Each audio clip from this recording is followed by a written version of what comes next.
Okay, hi guys. So today I'm going to be talking about the grip in Jogo do Pau. I will be looking to answer the million-dollar question that I've been placed quite a few times over the years, which is why do we in Jogo do Pau place the dominant hand at the back? So why do right-handers place the right dominant hand at the back? And why do left-handers place the left hand at the back? And so the first thing that we need to cover is the fact that in Jogo do Pau, the staff has one tip thicker than the opposite. This comes about as a natural consequence of people making weapons out of branches and or of people making use of agricultural tools, agricultural staffs, which have one tip thicker than the opposite. And so in this case, upon handing beginners, newbies, these types of weapons, how do newbies usually look to hold the weapon?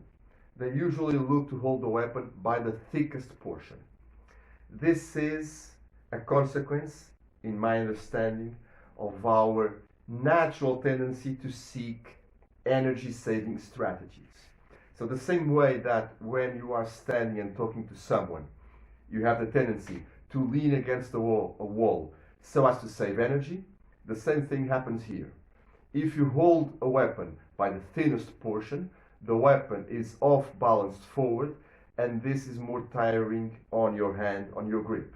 And so to avoid this, beginners have the tendency to grab the weapon by the thickest portion. But this brings about a problem, which is that they end up placing the thinnest portion of the weapon forward. And so this means that they will end up pairing with the thinner portion, and thus their weapon will break more easily. It will have the tendency to break way more easily. So, in order to safeguard the physical integrity of the weapon, one actually needs to perform a more tiring, less efficient grip strategy that entails grabbing the weapon by the thinnest portion. Okay?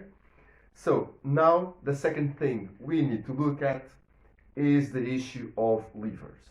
Okay? And making a long story short, one can displace the weapon in one of two ways. One can displace the weapon in such a manner by having the whole weapon move around its back end, or alternatively, one can have the weapon being displaced around the lead hand. And so what happens is that, once again, beginners have the tendency to manipulate their weapon in such a manner. What happens is that this type of displacement, which corresponds to either second or third class lever, depending on how the positioning of the hand and the center of gravity of the weapon relate to one another. But either way, regardless of this being a second class lever or third class lever, in both cases, both circumstances are less efficient and less effective than doing this, which corresponds to a first class lever. And so, given that beginners have the tendency to displace their weapon in such a manner, then in using such a strategy in which it is the lead hand that is fueling, that is guiding the displacement of the weapon, in this case, it would make sense to place the dominant hand in front. In this case, me being a right-hander, I would place my right hand in front so that my right hand, my most skilled hand, would handle the weapon, the displacement of the weapon, in a skillful manner.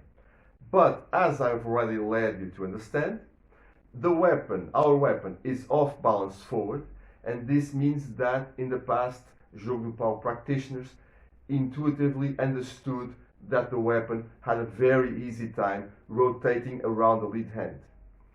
And they intuitively, as they started practicing the displacement of the weapon like this, they came to feel that the strikes that they performed were more powerful, they were faster, and even the recovery from strikes to parries was also performed with much greater ease and much faster.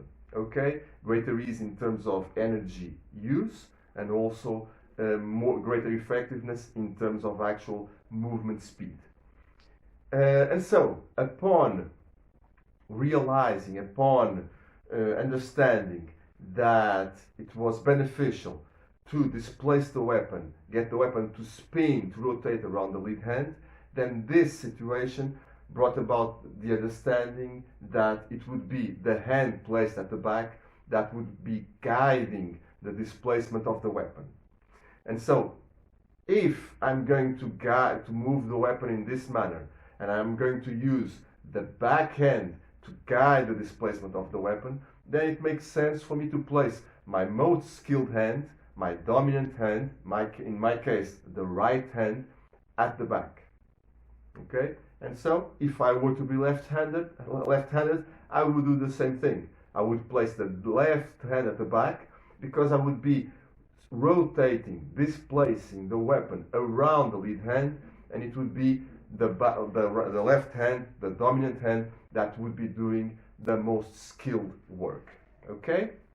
And so these are the concepts that explain this strange grip strategy that some people are puzzled by, and hope you enjoyed these concepts. Hope that they managed to bring some clarity to you. Should you still have any questions, please write them on the comments, on the comment section. And now I'm going to continue this video with a follow-through portion for my Patreon subscribers, in which I will be sharing some insights on grip training strategies in order to overcome certain issues that are actually quite common to appear, to be performed by trainees, especially by beginners. Okay?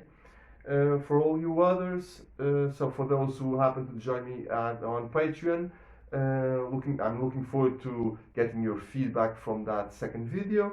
For all the remaining viewers, hope you've enjoyed this video, and talk soon.